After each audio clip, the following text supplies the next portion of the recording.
He's been known to go by the name The Quiet Storm. And now this former NFL receiver is looking to transfer a quiet football strategy to boost a quiet investment firm. Talking business with Super Bowl champion Marques Colston coming up at the Nasdaq. Hello everyone, this is Jabari Young here at the Nasdaq, and I am joined by Marques Colston. He is a former NFL wide receiver, played 10 years with the New Orleans Saints, right? Won a Super Bowl in 2010, right? He was no scrub in that game either. Yes, the team high 7 catches, 83 yards in that game. Did you wear your ring today, man? Where's it at? Oh, man, keep it locked in the safe. Oh, man, you keep it locked in the safe, man. Marques, thank you so much for joining us at the Nasdaq, man. Welcome. Is this your first time here? I haven't been here in a while. So haven't been here in a while. Yeah. You're a vet then. You're a vet. Okay. Wily old vet. There you go. Appreciate the opportunity. There you go. Absolutely, man. Well, listen, while we're here, let me get your take on a stock. All right, give me a stock that's maybe worked for you, something that maybe even looking at buying in the future. Man, typically I would go tech. Tech. Apple's been really good. Mm-hmm. I would say I'll go in a different direction. I think I'll just go with sector. Sectors. Tech has been outperforming for a while now, and Yeah. I think we might be seeing a rotation into the energy. Yeah. Into the energy sector, kind of going into the spring, into the summer. Cool. Yeah, we had your former NFL receiver, another receiver, your brethren, Brandon Marshall. He went with Trump Media, so he was like, yeah, he went with the Donald Trump. That's not traded bad, here at the Nasdaq. Yeah, I thought maybe something in common, man. But listen, also as we talk, it's Black History Month, right? Do you have a Black business figure in mind? Maybe somebody that doesn't get mentioned enough that maybe had an influence on you? I'm gonna go back to New Orleans. There's a gentleman that runs a bookstore, Baldwin & Co. Books. Baldwin & Co. Books. Okay. So my man DJ Johnson, he's doing some really amazing things in the community. Yeah. And actually just stood up a credit union. Nice. That's kind of butted up against his bookstore. So financial literacy. To go along with literacy. I think he's doing some amazing work. Beautiful, beautiful, man. And listen, New Orleans is a great place, great city. Absolutely. The largest Black bank in America, Black-owned bank in America, based down in there, Liberty Bank. Mm-hmm. So, a lot of history down there. Definitely get your thoughts on what it was like living down there. But you got any post-Super Bowl thoughts, man? Because I know after the game, I called you like a day afterward, and we were talking, and you were like, well, listen, the Chiefs wasn't as good as they thought. I'm still eating crow, right? Because I had picked the Chiefs to win. I thought Steve Spagnuolo was going to throw some defense that Jalen Hurts was going to figure it out. I'm eating crow, right? My family will not let me live this down because I picked against them. But any post-Super Bowl thoughts? Like, is it something that maybe people aren't still talking about that happened in that game that made a difference? Jalen Hurts, man. Jalen Hurts, yeah. He's a story. I mean, Steve Spagnuolo did a great job of making, they had to pick their poison. Yeah. And they went out with a game plan and said, Jalen's got to beat us. Yeah. And he went out and did what he had to do. Yeah. I mean, listen, the defensive line was the MVP, though, as we talked about, man. Yeah, absolutely. Josh Sweat should have won the MVP. Absolutely. I mean, that dude was all over. He made the Chiefs look like punks, man. I mean, that man alone.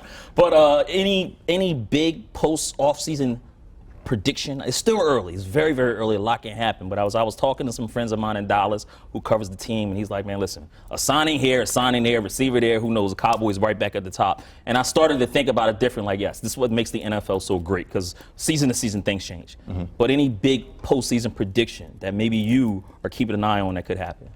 Man, my Saints people are going to kill me with this one, but I'm really anxious to see what the Falcons put together in Atlanta. I think Michael Penix, and they got some really dynamic pieces on that offense. Yeah. I know the GM well, Terry Fontenot. I know he's going to put together a roster that's going to be competitive.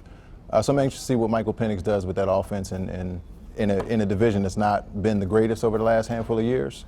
Anxious to see what they can put together. Big fan of Raheem Morris, man. Yeah. Very good dude. But listen, let's jump into some not football, man. Let's go into some business, because you have some news. You are also a founding partner of Champion Venture Partners. It is a pool investment private equity firm based out of North Dakota, and you guys are interested in the sports asset class, man. I looked at the website, and the first thing that you see is this says making growth alternate asset investments accessible to all, right? Your co-founder, your partner, Jeff McDermott, on his LinkedIn, it says CVP is sports industry private equity firm with focuses on teams, leagues, stadium developments, real estate projects, sports tech, sports infrastructure. It's a lot going on here, man. Take me inside of this fund. What are you guys looking to do, and where you wanted to look to maybe deploy any capital that you raised? Yeah, absolutely. I mean, you named off a bunch of different asset classes, and at first glance, sports doesn't seem to be all of those things. Yeah. But when you start to kind of peel back the layers of the onion and you get beyond the sports clubs and the sports leagues, and you start to look at the value chain of what really makes sports what it is, that's our investment thesis as a whole. So if you're familiar with facilities like the Battery down in Atlanta, and you see the Braves organization, the stadium, and everything that comes along with the business and operating that club, you also see retail, you also see hospitality, you see data, you see all of these different pieces that kind of coalesce around this thing that is sports. And we wanted to build an investment firm that did two things. We wanted to make it accessible to a broader pool of investors. We wanted to get outside of the typical 2 and 20 venture firms that only allow the ultra high net worth and high net worth individuals in. And we also wanted to do it in a way that we weren't time based, right? So a lot of these funds have a 7 to 10 year time frame, and when you're looking to exit within 7 to 10 years, you have to take bets that have high growth tied to them. You have to take bets that are tied to exits. And what we wanted to do was we wanted to be patient capital, because we're introducing this asset class to a new pool of investors. So we wanted to get into a model that allowed us to invest in clubs, invest in high growth companies that have stability and sustainability, and put all of those together in a portfolio that allows us to allow it to grow over time and not have that time crunch and not have that time horizon kind of forcing us and making us move faster than we want to. Yeah, it's an interesting concept you guys have, right? And so you're looking to raise $100 million, and this is a 506c fund. And for the public who doesn't understand what 506c funds is, it allowing you to do the very thing you're doing now. Come up here and talk to me about it, right? Social media, print, marketing, and all of that stuff. But you have to be SEC worthy of an investor in order to get involved in this fund. I know you're not looking for high net worth individuals, but it's not just like it's open to the general public either. You have to be SEC worthy to get into this fund. Am I correct on that? So yes and no. So the holding company, yes, you have to be an accredited investor, but we also have a vertical within our fund that is open to the non-accredited investor. Okay. And that was important for us because, one, we built this kind of with the thesis around, our brethren as athletes and former athletes. So obviously I'm a former athlete. My co-founder Nick is a former athlete. A lot of our team is former athletes. And what you see is, there's a really short time horizon on your athletic career where you have your earning potential.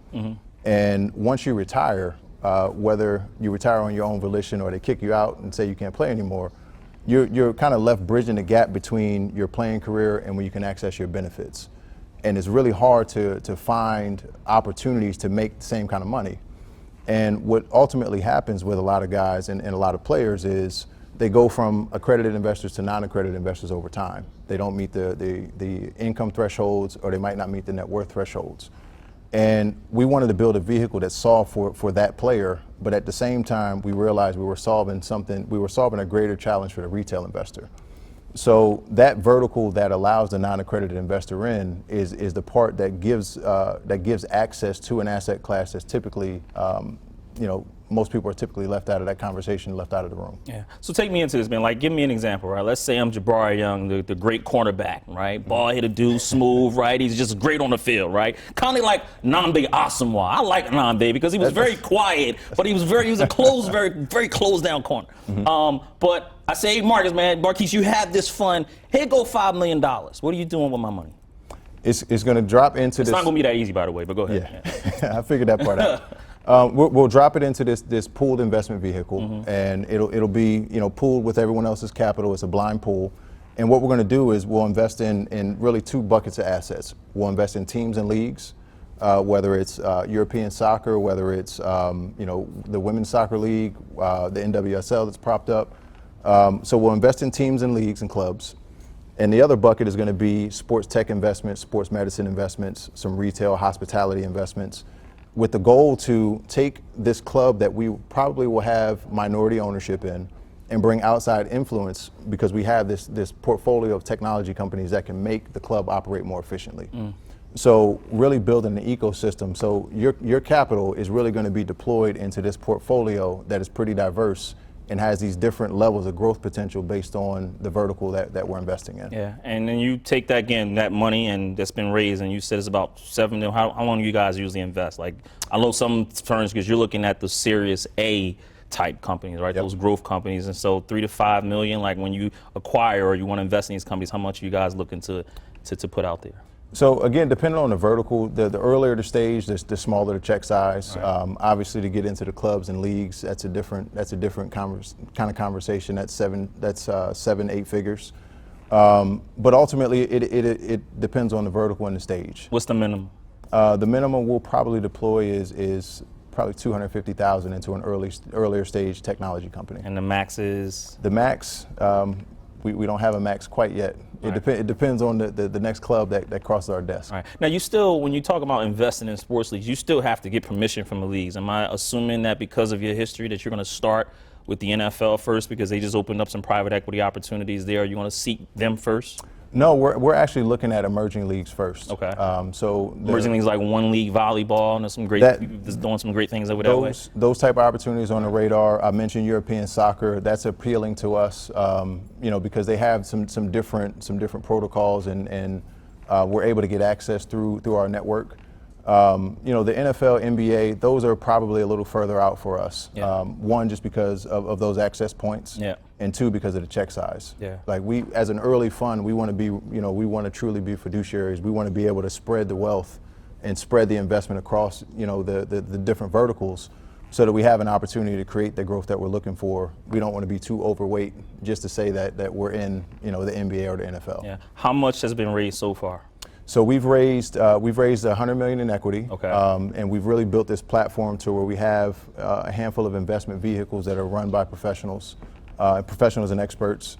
We're actually out hitting the street now, raising a new round to scale this thing up. So you want to raise more money? Yes. How much more are you looking to raise? Can't say that publicly, but we're out. Maybe is this the 5B, the one you can't talk about? This is the 506B. Okay, yes. This is the B, yes. the one you can't talk about publicly. Phenomenal. But this $100 million, have you guys started to deploy any capital yet? So far, according to PitchBook, I see one company, and that is a skin company, a skin rejuvenation and a regeneration company. And they raised about $3 million, and apparently you guys are a part of that. Is that the only company that? No, we've got a couple real estate. We've got a couple real estate investments.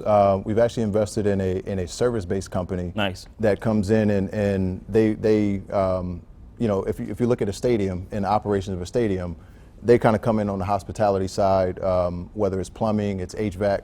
So our thesis kind of makes room for the nuts and bolts types of companies that go along with the high growth companies. Yeah. So real estate company, we're looking at a tech company that we're ready to deploy into, and we've got another 6 or 7 companies that are in the pipeline and diligence right now that we're looking to deploy into. I call some investors, man, some other of which would be your competitors in a way, some private equity people, and I told them, hey man, Marques got this firm coming up. What do you know about it? What's going on with it? And we were talking great stuff. Some people are very bullish on some rights and the way that these funds are being established. Some people are, they're not, they don't really like it. Mm-hmm. But regardless, I asked one of them, I said, well, what would you ask him if you had him face to face? He says, what's going to make him different from the Blue Owl Capitals of the world, the Arcos Partners of the world, the Goldman Sachs? They just opened up their own sports and private equity fund. What's going to make him different? How do you answer that?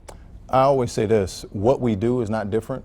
Who we do it for is what makes us different. Mm-hmm. Is what makes us unique.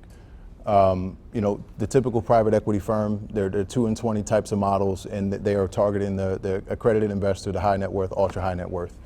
Our fund, the structure of it works for institutions, works for high net worth, ultra high net worth, but we built it in a way that gives the retail investor a seat at the table.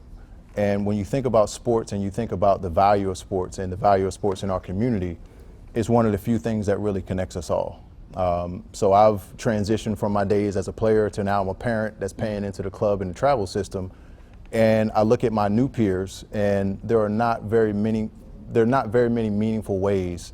They're investing dollars, they're investing their energy, their effort, all of those different things into the ecosystem, and there's no financial return coming back out of it. Right. So what makes us different is the ability for that parent, for that coach, for that league administrator to get an opportunity to get access to high quality deal flow in sports, and be able to leverage it as a wealth creation vehicle. Yeah.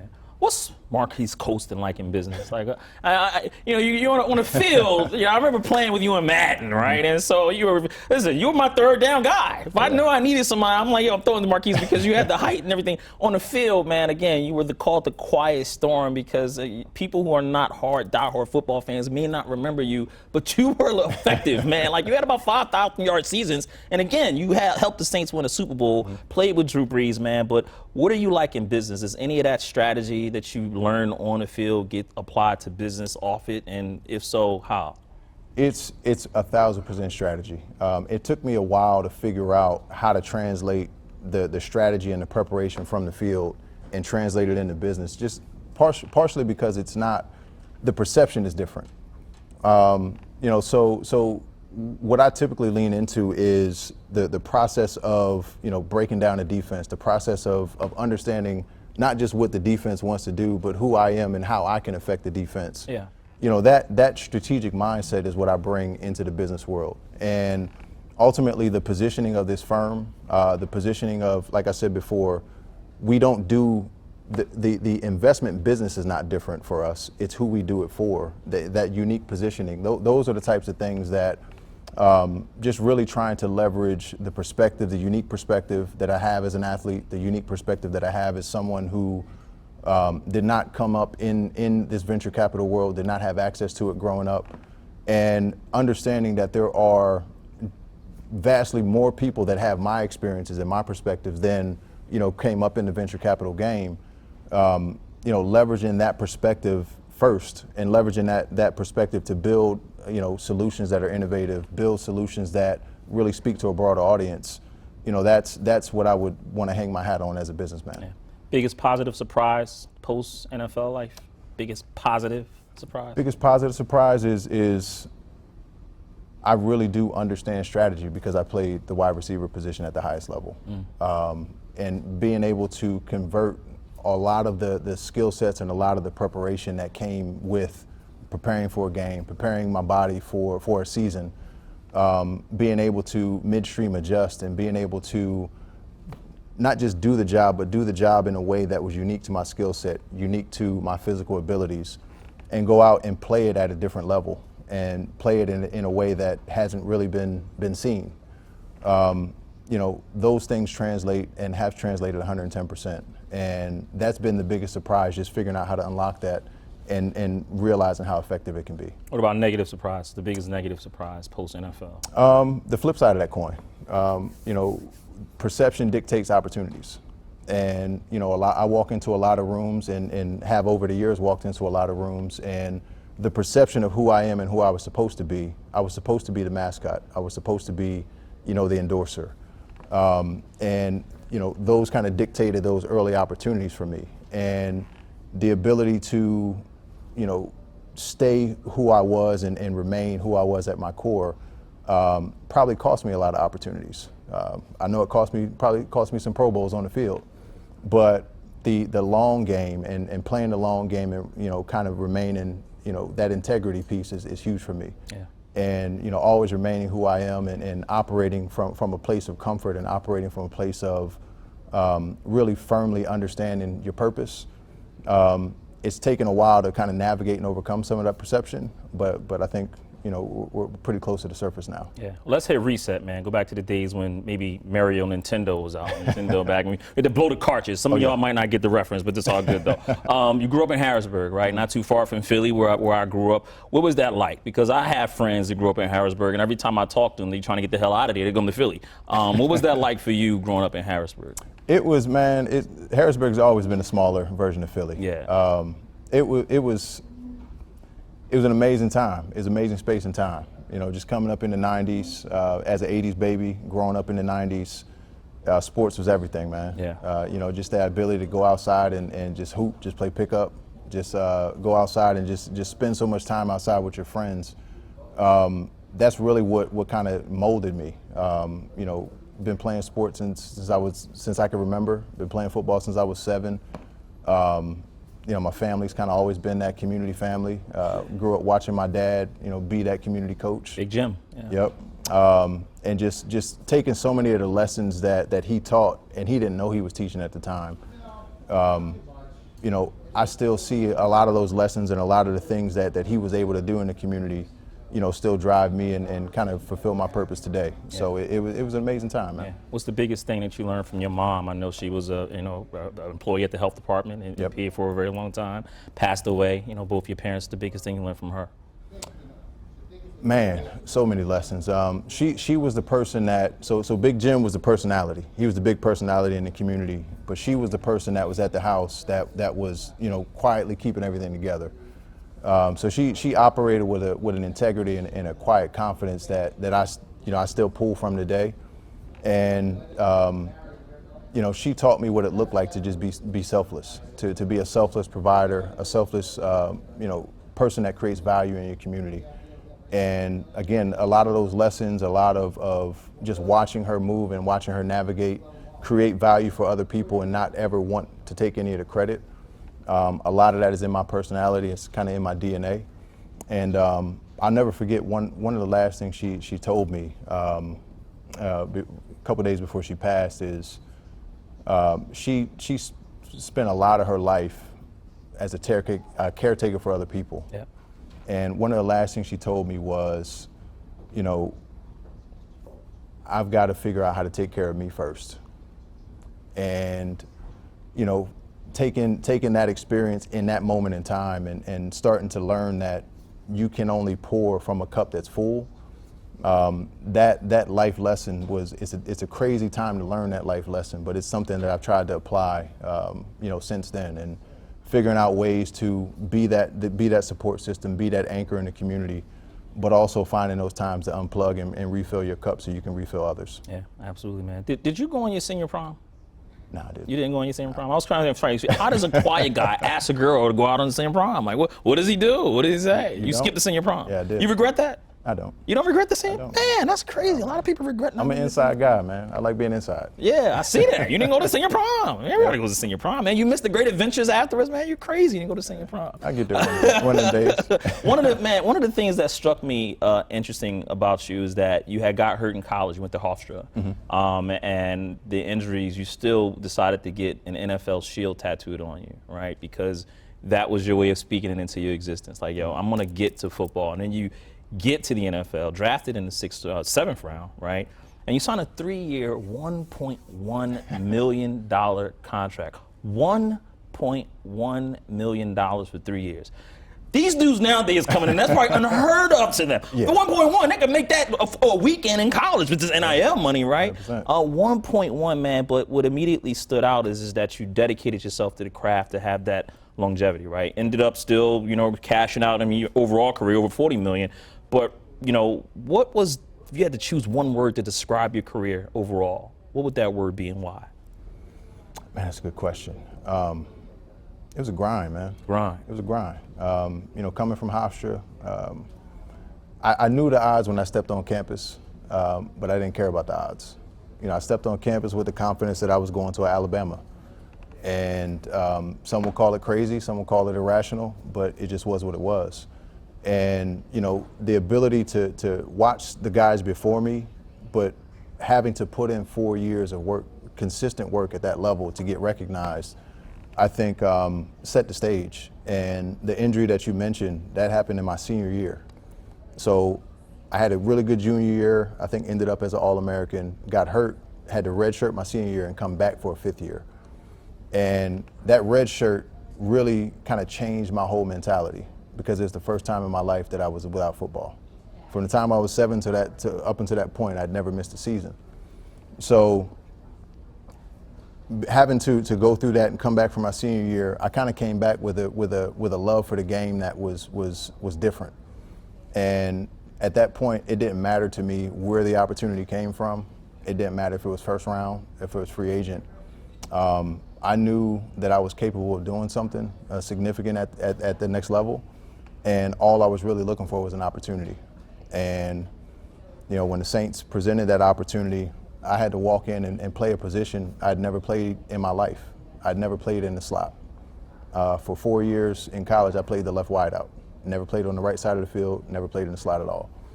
So to go from a small school to stepping into playing against the highest competition in the world at the highest level, and play a new position, learn a new position on the fly, you know, it was a grind. Yeah. And, you know, that humility that comes along with that, the self-awareness that you have to be able to navigate and try to figure out, you know, how do you navigate the vulnerability in a world where you have to be superhuman.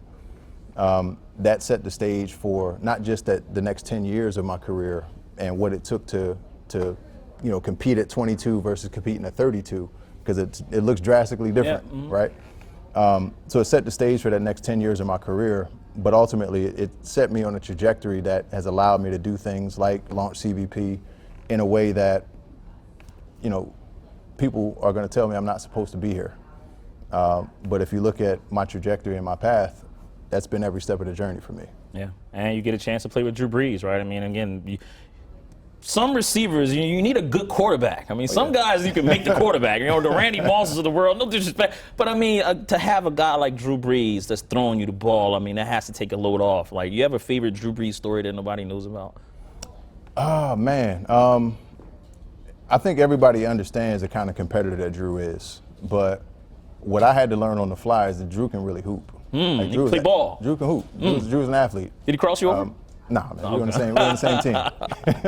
But no, it was during the lockout year. I think it was 2010. And, you know, we're trying to figure out ways to work out, stay together as a team. Went over to Tulane and just started playing pickup. And Drew gets the ball, and he's out there running the show, you know, like the point guard he is, man. Yeah. So it was an interesting moment just to learn that another layer of Drew. You've seen a competitor in him as a football player, but he's a universal competitor. I don't care what it is, he wants to win. Yeah. And you follow that lead, it's going to take you places. Yeah, man, I wonder why he ain't trying to go to the NBA, man. That's crazy. You know, the college thing, you know, the draft is coming up in April, right? And so I always ask former players the biggest piece of advice that you would give these incoming guys with money. And one of the things I love that you said, you know, in your previous, you know, times when people ask you this question was, don't count on next year's salary. Like, just put it out of your mind. Worry about the day, the money you get, but don't even think it's going to be there. Don't matter what the paper says. Don't matter what it did. Adam Schefter can reap it all he wants, but all of that, it's not real money, right? Yeah. And don't count on it. Is that still what you would tell them today? 100%, 100%. And the only thing I'll add to that is the outside world is going to see the gross. They're not going to understand the net. Yeah. Right. So when Schefter comes on and he reports your contract, Uncle Sam's taking half off the top. Yeah. Your agent, your marketing people, they're taking their cut. So it's twofold. It's understanding that tomorrow's not promised in this league, but it's also understanding that what is promised to you, you're only getting half of it. So you got to plan accordingly. Yeah, most definitely. Anything that you look for in a business? What do you look for in a business? Because again, getting back to the private equity side of it, you guys are looking to deploy money. What are you going to be looking for businesses? So when maybe an entrepreneur who has this great idea, right, who maybe been studying film on Eddie George, but they know they're not going to be an NFL player. They're not going to be a Marques Colston, right? But they see that you got $100 million in equity, and they want to approach you about something that they have. What do you want to hear from them? What do you want to see in the business that's going to get you to jump?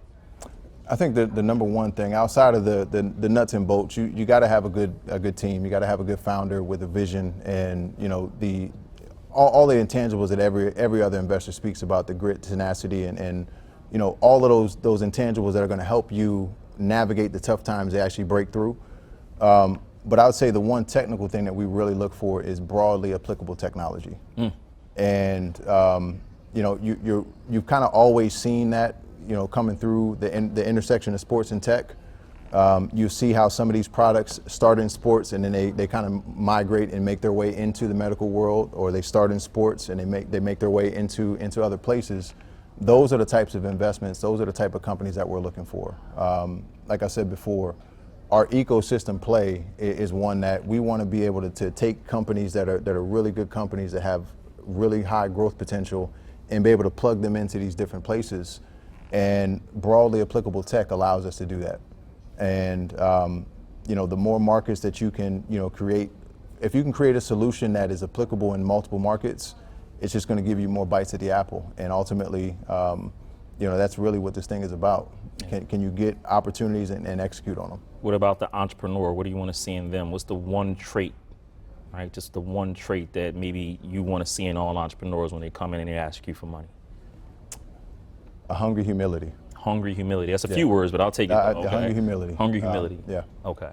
Nice. That's it. Just hungry humility. That's it, man. Look, man, time to move on. Look at some bigger picture items. Before I do that, I always ask the $1 million question, right? I think I know how you made your first million. Unless you did something before the NFL, man, that I don't know about up in Harrisburg, right? You are Urkel up there. You got a robot or something? I got nothing for So you. I'm sure you made your first million in NFL. How did you spend your first million? Anything you would do differently? Man, yeah, like an idiot, I went out and leased a 550 when I was still living in an That's not apartment. an idiot move, man. A 550 is a nice car, yo. It is when you live in an apartment. Yo, that's very true. But the girls are living next to you, right? You coming with the 550, that's not that bad, pulling up in a 550 in your space, if you could find one in an apartment, though. That works. That works. Yeah, you're a licensed financial advisor, too. I'm surprised you leased the car right away. I got the license a little further A little after later that, on, when you know how to do with the money. Yeah, okay. yep. But the 550 is not bad. You still got it, the 550? Oh, no. No, you don't have it? It was a lease. It had to go. You had to go back? You could lease the buy at the end, though. Yeah. I could. Well, you got 100 million, so if you want to buy me at 550, I'd definitely take it. When your lease more expensive than your rent, you're not doing it right. Absolutely not. That's 100% right. That's 100% right. When you look around the world, man, what country would you say, I want to put my money there? Like, where are you impressed? What are you seeing? It's so much happening, right? Africa, their continent is on the horizon, man. I mean, 2063 to beyond, that's going to be phenomenal. China's here now. India's on the horizon. I mean, Brazil, right here, they have our time zone, so it's easy to do business down there. Yeah. We're in a very interesting political environment, but look around the world, right? Which country would you say you got to start looking at and do business? Man, for us, at the stage that we're in, we're really excited about what's happening in Europe. In Europe. Despite everything that's going on with inflation and everything? We're really excited about what's happening in Europe, particularly in the soccer world over there. There's some really interesting opportunities for us. As we move forward, that needle can shift at any time. I think for us as a young firm and a growing firm, it's hard to balance that discipline of going to where the opportunities are right now versus taking those bets on where the puck is going. And we're trying to navigate that, but the short-term opportunities, Europe looks really good for us. Yeah. Hear the phrase Gen AI, it's the first thing that comes to mind. Gen AI, man, it's changing the game in a lot of different ways. The first thing that comes to mind is effectiveness. Like people kind of talk about efficiency, but to me, it's really an effectiveness play. If you're using it to take out of the mundane tasks, that's one way to use it. But if you can leverage it in a way that takes those mundane tasks, automates them, but gets you in a position where you can do higher level tasks using the Gen AI, then you're starting to drive effectiveness. Do you use any of it at all? I do. Chat GPT? I do. You do? I got a couple custom GPTs out there. Yeah. What do you use it for? Like? So I've actually created one. So I do some public speaking, corporate training types of work every now and again, and I really use it to do a lot of market research to really to kind of bring in the specificity of those presentations. So I use it as a tool to kind of take what's in my head and right size it to the market, right size it to specific opportunities right now. Yeah, nice. Favorite book, man? It's your best management book, right? Forbes BLK, a great platform here. I always like to give them a book to read, especially now. We're still early in 2025. A lot to accomplish, a lot to do, a lot of time still remaining in the year. Give me a book that somebody should definitely pick up as the year progresses. Good management book. I like Good to Great, Jim Collins. You like Good to Great, Collins. You've been watching the show. I like that. You've been studying the show. I know you have. That's why you see Good to Great. Preparation, everything, man. Preparation. I like that, man. Well, let's end it there. We'll go Good to Great, man. And because you flipped it on me, I'm going to flip it on you. I was going to say Good to Great receiver, but we had enough receivers up here, and I know early in your day you wanted to be a running back. So tell me, what's the good to great between running back? What's the difference between a good running back and a great one? This day and age, you got to be able to play 3 downs. The days of the two down, 3 yards in a cloud of dust is over. Yeah. You got to be able to change the game in the passing game. The Alvin Kamaras, the Kyron Williams, those guys, the Aaron Jones up in Minnesota now, I think it is. Those are the guys that they just make it hard on defenses. Right. They match up nightmares. Yeah, because they can run, they can pass, they can block, they can run out in the flats, and then they can match against receivers. Yeah. Definitely a nightmare. I guess you mentioned in Saquon Barkley in Philly too, right? I think that part of his game is coming. Really? That's a part of the game we haven't seen yet. I don't think you've seen a whole lot of it yet. The passing part, you mean? Yeah. Oh, damn. So this is, you're scaring me, man. A Cowboys fan, we're never going to win the division again, man. That's all good. I got to root for the Saints. Might be That's a what while. it is. Yeah, I got to root for the Saints. That's a good one to root for. That's a good plan B. Marques, man, thank you so much. Good luck with the fund, man. I know it's very challenging out there. Investors want to see a return on their money, too. So it's not like you out here flinging with money. You got to go make a return. Good luck with it, man. Hope to have you back up here when you raise the next $100 million. I appreciate you, brother. Marques Colston here at the Nasdaq. Who dat? Go Saints. See you next time.